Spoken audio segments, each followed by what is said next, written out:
السلام علیکم دوستو، میرا نام ہے محمد سفیان۔ آج کی اس ویڈیو میں ہم بات کریں گے آزمائش کے بارے میں۔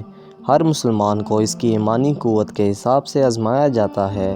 اس سے معلوم ہوا کہ مسلمانوں کا ان کی ایمانی قوت کے مطابق امتحان لینا اللہ تعالیٰ کا قانون ہے۔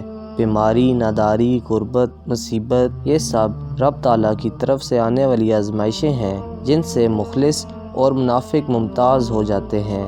یہاں آزمائشوں سے متعلق 2 حدیث کے بارے میں ہم ملاحظہ کریں گے۔ حضرت انس رضی اللہ عنہ سے روایت ہے، آپ صلی اللہ علیہ وسلم نے ارشاد فرمایا، بڑا ثواب بڑی مصیبت کے ساتھ ہے، اور جب اللہ تعالیٰ کسی قوم سے محبت فرماتا ہے تو انہیں آزمائش میں مبتلا کر دیتا ہے، پس جو اس پر راضی ہو اس کے لیے اللہ تعالیٰ کی رضا ہے، اور جو ناراض ہوں اس کے لیے ناراضگی ہے۔ ایک اور حدیث مبارکہ میں ہے، حضرت سعد رضی اللہ عنہ فرماتے ہیں، میں نے عرض کی، یا رسول اللہ، لوگوں میں سب سے زیادہ سخت آزمائش کس کی ہوگی؟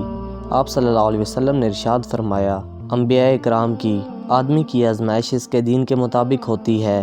اگر دین کی مضبوطی ہو تو سخت آزمائش ہوتی ہے، اور اگر دین کی کمزوری ہو تو اس کے دین کے حساب سے آزمائش کی جاتی ہے۔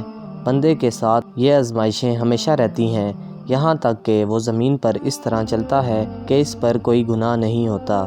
اللہ تعالی ہمیں آزمائشوں پر صبر کرنے اور اپنی رضا پر راضی رہنے کی توفیق عطا فرمائے، آمین۔ دوستو، مزید ایسی اسلامک ویڈیوز کو دیکھنے کے لیے میرے چینل کو ضرور سبسکرائب کیجیے گا۔